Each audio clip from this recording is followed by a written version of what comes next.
this is yours truly 50 only. Welcome back to my channel.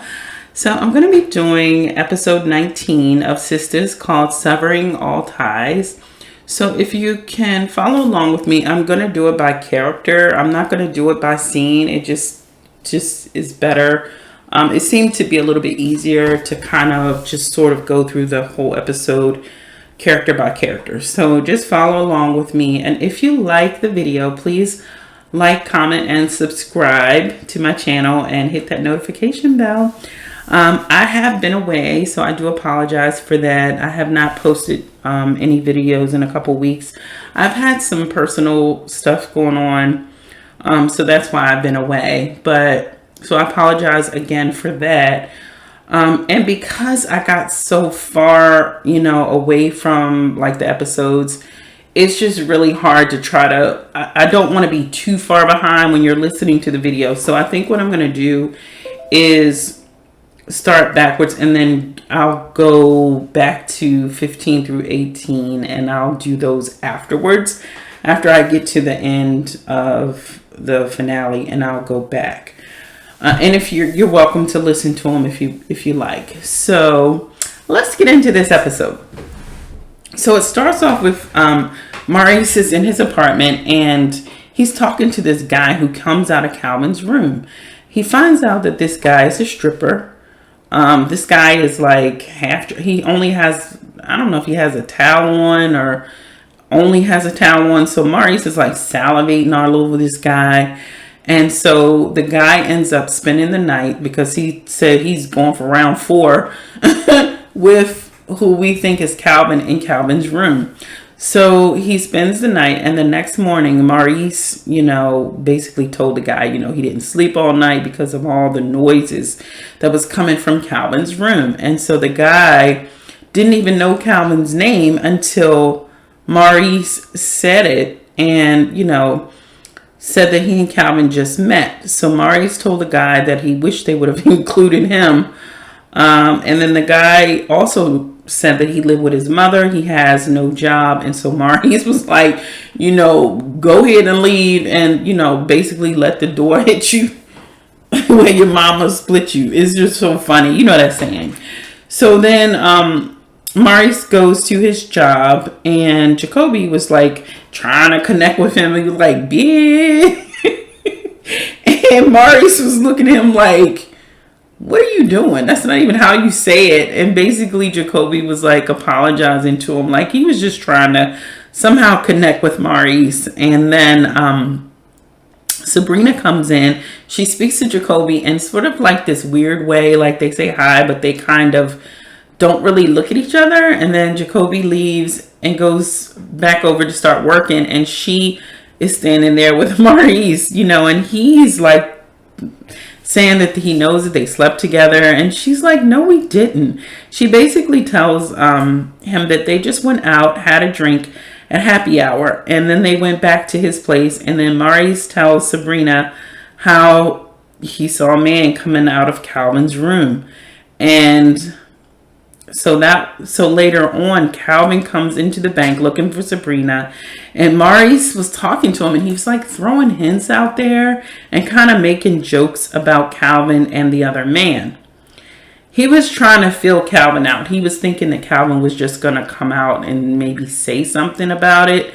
And so then Maurice stands there while there's this exchange between Sabrina and Calvin. So I want to talk about Maurice for a minute. And I hope that they do kind of like maybe in the next season get into Maurice's background a little bit, because I just noticed that, first of all, Maurice is always in Sabrina's business. It's almost like he doesn't have much of a life outside of work. And we know that he does go to that club sometimes, that's sort of where he kind of relaxes and he deals with the people at the club. They're all his friends. But what I gather from Maurice, like, remember when Maurice got beat up by Alonzo and then he was in the hospital and he gave that speech at the club? I get the feeling that Maurice sort of had a tough life. I don't know if he was raised by his parents, or I don't know what the whole situation was. I think, yes, I'm sorry. I remember when Calvin was telling Sabrina about Maurice and how his mom, his family just rejected him because he was gay. So it sounds like Maurice's family became the gay community. So he really didn't have a good relationship with his parents. And it's just interesting to me. I noticed with Maurice that he seems to be attracted to men that either are straight and he knows that he can't have, or he is usually attracted to men that are already taken. I thought it was interesting that immediately he was drawn to Alonzo. He just like, not so much drawn to Alonzo, but he like went with Alonzo when Alonzo showed interest in him. I mean, it was like, if you like me, I like you, that kind of thing. Not even like considering how he could be or what this person might be like. It was like Maurice just went out with him on a whim, like just like he didn't even care about his background. The other thing I noticed was he was like falling for Calvin, and he still likes Calvin. And he knows that Calvin, at least that's what he was thinking, that Calvin was into Sabrina. And even now, it's like thinking that Calvin is with another man is like giving him hope that maybe he could be with Calvin. And then I'm not sure, but he just even acts weird around Jacoby, you know? So it would be interesting if they kind of open up some storyline a little bit more with Maurice, and the fact that he just seems to pick the wrong people in relationships. Like he has low self-esteem, even though he comes across like a really confident person. You can kind of tell from just his choosing the people that he associates himself with. He seems to have a lot of issues around that. And if you notice, like, I don't know if you remember when Calvin had changed his living room around and he moved that chair, and he basically got upset because he sits in that chair and he watches somebody out the window, some guy. He just sits and watches, which is kind of strange. But so I think it's going to be interesting. I hope they do unlock a little bit more about Maurice, because he has a lot of issues with loving himself, and he seems to almost be drawn to, it's almost like a self-sabotaging thing. It's almost like he will deliberately pick the people that he knows are wrong for him. It's almost like before he even allows himself to feel or get into a good, wholesome relationship, he'll just get into a relationship with somebody that he knows isn't going to work out with. So that's going to be interesting for them to unpack with him. So next we go to Zak. So Zak is at Fatima's. He and Fatima, as we can see, they slept together and they begin to have pillow talk, you know. So Fatima is really falling hard for Zak. You can tell. Like, she tells Zak how they just fit and they're in sync. And then she says that she's never had that before with anybody else. And Zak is like, I know. He agrees with her. And then they joke about their faces they be making during lovemaking. Now, I want y'all to pay attention. I don't know if y'all heard it, but when Zak was telling Fatima how her face be, he was saying, you be like, DeVal. He was actually saying his real name. He was calling himself by his real name in that. And I don't know if, it was just funny because it almost kind of revealed that she got really caught up in the scene in real life, like as the actress, because she was calling his real name. So I was laughing when he said that. I was like, oh my God, does he realize that he's saying DeVal? Because his real name is DeVal Ellis. I was like, so that was funny. So then she tells Zak that he needs to get used to people being honest with him without tearing him down, And then he started talking about Karen, and Fatima shut it down, which I'm glad she did. This lets you know that there's still something with Karen. There's because he seems to put Karen in their conversations, and Fatima keeps having to shut it down. So Fatima told Zak that, Karen didn't know what she had, basically. And Zak asked, okay, wait a minute, are we getting serious? And so he basically put the ball in her court. And Fatima said, she didn't know yet, but she told Zak, just keep doing what you're doing and I'll let you know. So then they started talking. Zak was like, how many guys have you been with? And Fatima was like, I'm not telling you that. And so basically they started joking, and then she's like, gotta get ready for work. So she's getting ready to get in the shower, and Zak is like, can I get in the shower with you? I mean, this was really cute. And she's like, no, because she didn't want to get her hair messed up. And so he's like, ain't nobody worrying about your hair. So basically they start playing and they get in the shower together. I will say this. Zak is so much calmer. He's so much happier. He's more relaxed around Fatima. Fatima is really good for him. There's something. Let me say this about Fatima, first of all. Fatima, I wonder what it is, what Fatima's history is, because Fatima has her stuff together, right? I would not think that she would like a Zak. Just because, with all the baggage that Zak comes with.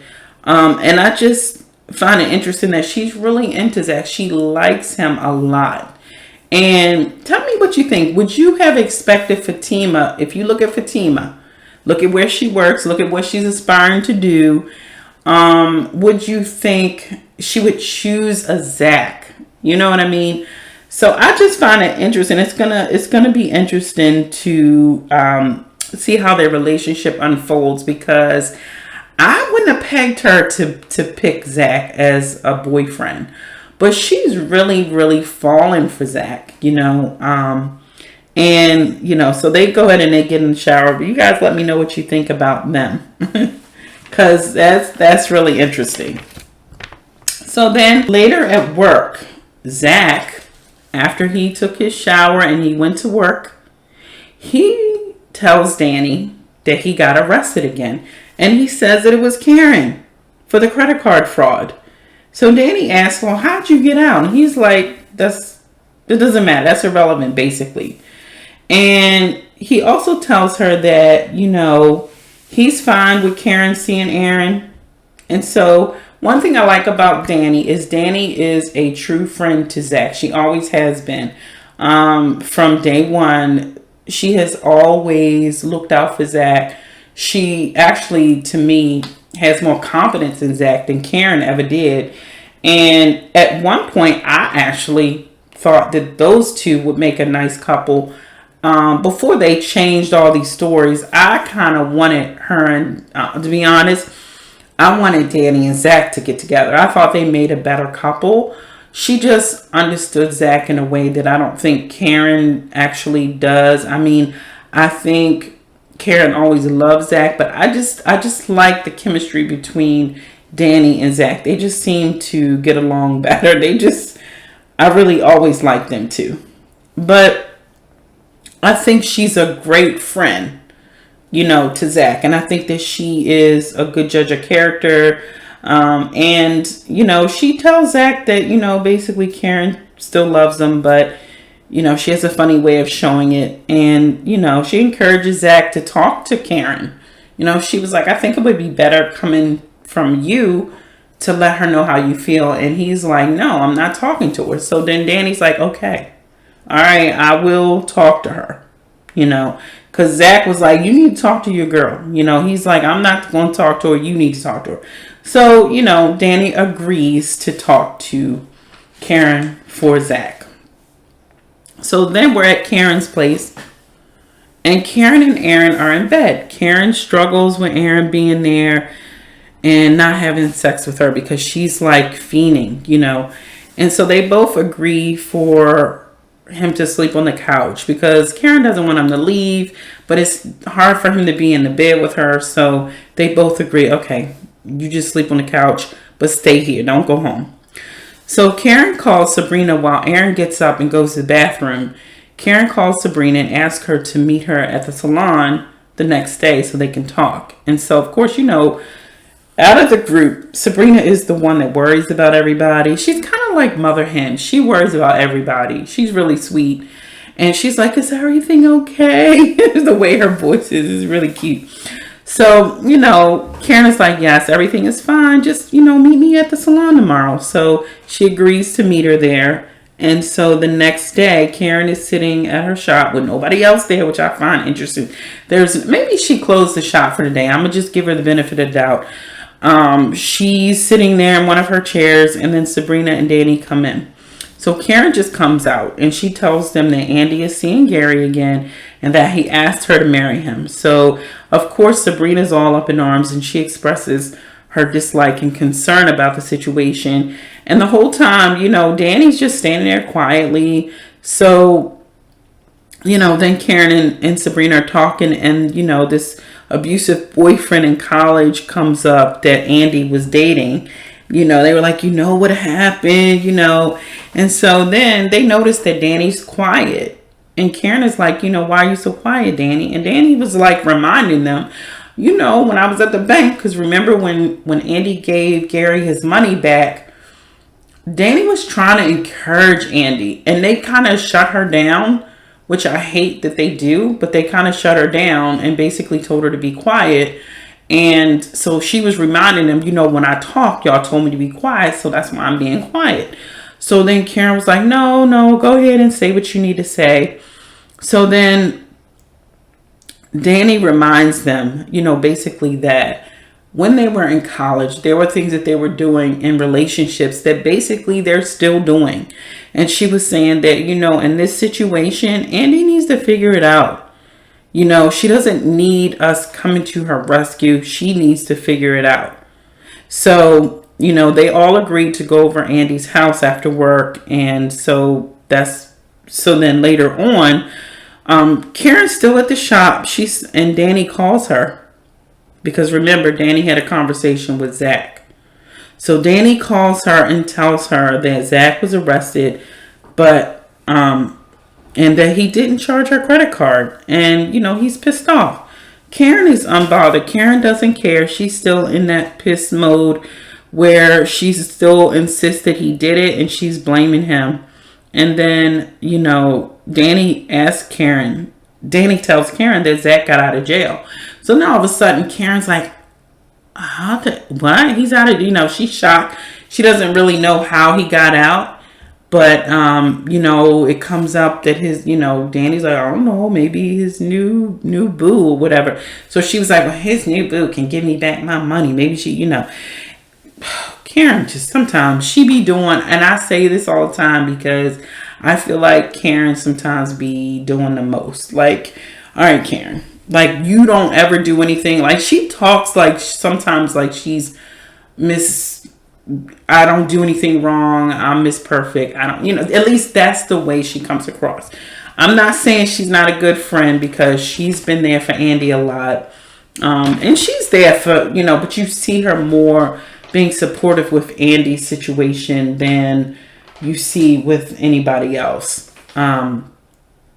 So now we're going to talk about Andy. So Andy is at her apartment. The service guy brings her flowers and, the guy, asks Andy, like, basically, because she really was kind of like, oh, she didn't seem very happy about the flowers. And she's like, he tells her, if you don't want Gary on the list, if you don't want Gary to bring you flowers, then take him off the list. So he basically was telling her how she's a beautiful woman and, she deserves to be treated, as such. And so then Andy basically tells him that, she can take care of herself. And, he, apologizes for overstepping, and then she slams the door. His name is Nicholas. Yeah. She slams the door on Nicholas. And then she goes over to this ring that Gary left for her. And she puts it on her finger. And she's like admiring it. It is really a beautiful ring, I must say. It is beautiful. She puts the ring on her finger and she's like looking at it. And then she tries to take it off. And she notices that it doesn't come off. So she calls the number to the place where it came from. And the guy basically tells her that it can only come off with a key that Gary has. Like, it's the kind of ring that locks. And she's like, what? So then she gets in the car and she's on her way to work. And she calls Gary and she tells him that she can't get the ring off. And of course, Gary's like, oh my God, you tried it on? Oh my God. He was like so happy. Like, he's like, that means that you at least thought about it. And so he told her, well, why don't I come over? And she's like, no, Gary, it's not a good idea. So he's like, she's like, you can't come to my place. So then he says, well, how about if I come in front of your job and just let Fatima come and get it? And so she says, okay, that's a good idea. So, and then he thinks it's such a good news that she at least, because he's thinking now that she wants to marry him because she put this ring on. So he tells her that he can be at her job in 30 minutes. And she's like, okay. So Andy pulls up into the parking lot in her job, the garage. And she is met by Gary's ex-wife. I can't think of her name. Oh God. I was trying to think of her name, but he is met in the parking lot by Gary's ex-wife and her posse. She's like, yeah, Bing, we're gonna beat you up today. That's how the show ends. So you guys let me know what you think. I do think, so I do want to talk about Andy and Gary for a second. I do think that Andy and Gary, I think Gary really loves Andy. I do. And I think that he was in an unfortunate situation. Yes, they were wrong for cheating. Andy was wrong for getting involved with him because she knew he was married. Even if she didn't know before, once she found out, she should have cut it off completely. But she, her feelings were caught up and she got too deep. Now, with all the things that Gary was doing, they were saying that Gary's dangerous because he grabbed her really tightly. I do think Gary has an anger problem, but Gary's been getting counseling. So I'm not saying she should be with Gary, but I'm just wondering if he really is turning out to be a better person than what people are thinking. So it's going to be interesting to see how that plays out. And I think it's interesting that now the girls are kind of going through things kind of by themselves, because even with Dani and, the cowboy, they are, Dani and Preston, they're going through their own thing, and she's not really talking too much about it to the girls. So that's kind of interesting. So it's going to be interesting to see how all this unfolds with everybody. So all in all, the episode was good. Like I said, I'm anxious to see what's going to happen next. So if you liked this video, please like, comment, and subscribe. And thank you so much for continuing to hang in there with me and listening to me and watching my video. I will see you in the next video, and you guys stay safe. Continue to love yourself, love one another, be good to one another. And I will see you in the next video. Bye.